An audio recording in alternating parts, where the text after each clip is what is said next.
ബാബാസ് കുസിനിലേക്ക് ഏവർക്കും സ്വാഗതം. ചക്കയൊക്കെ ഉള്ള സീസൺ അല്ലേ, അപ്പൊ ഇന്ന് ചക്ക വെച്ച് ഞാനൊരു വിഭവം ഉണ്ടാക്കാമെന്ന് വിചാരിക്കുക.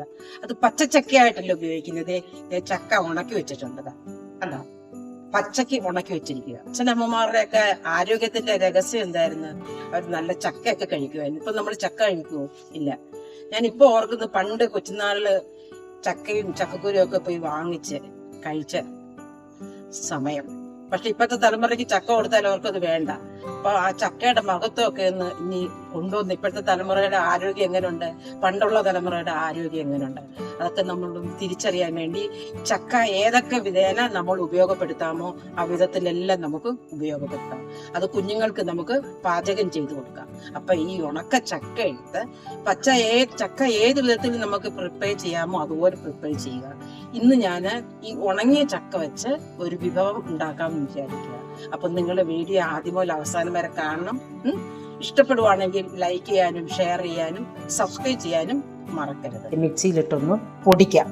ചക്ക നമ്മൾ പൊടിച്ചു. ഇതിനൊരു ബൗള് ചക്കയുടെ പൊടി ഇട്ട് കൊടുക്കാം. 2 ബൗള് ഗോതമ്പിന്റെ പൊടി ഇട്ട് കൊടുക്കണം. 2 ഉപ്പുപൊടി ഇട്ട് കൊടുക്കാം. സ്പൂൺ പഞ്ചസാര ഇട്ട് കൊടുക്കാം. 1/2 സ്പൂൺ നെയ്യോ വെളിച്ചെണ്ണയോ ബട്ടറോ ഇഷ്ടമുള്ള ഇട്ട് കൊടുക്കാം. ഞാനിപ്പോൾ ഒരു അല്പം ബട്ടർ ഇട്ടു. ചെറിയ ചൂടുവെള്ളം ഒഴിച്ചു കൊടുത്ത് നമുക്കൊന്ന് ഇളക്കിയെടുക്കാം. ഈ പരുവായിരിക്കണം. ഓക്കെ, ഇതൊരു അരമണിക്കൂർ നമുക്ക് അടച്ചു വെക്കാം.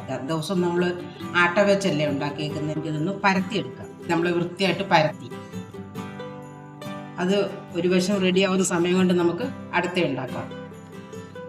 ചക്കയും ചക്കക്കുരുവും എങ്ങനെങ്കിലുമൊക്കെ ഉണ്ടാക്കി നമുക്ക് കഴിക്കാമെങ്കിൽ അത് നല്ലതാണ്. പണ്ടൊക്കെ ഇങ്ങനത്തെ രോഗമുണ്ട്. അപ്പോൾ എവിടെ നോക്കിയാലും രോഗം തന്നെ രോഗം അല്ലേ. അപ്പം പണ്ടത്തെ ആഹാരങ്ങളിലോട്ടൊക്കെ നമുക്കൂടെ ഒന്ന് തിരിച്ചു വരാം. ഇതൊന്ന് തിരിച്ചിട്ട് കൊടുക്കാം.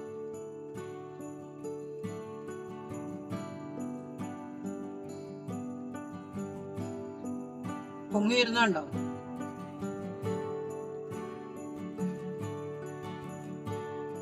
ദേ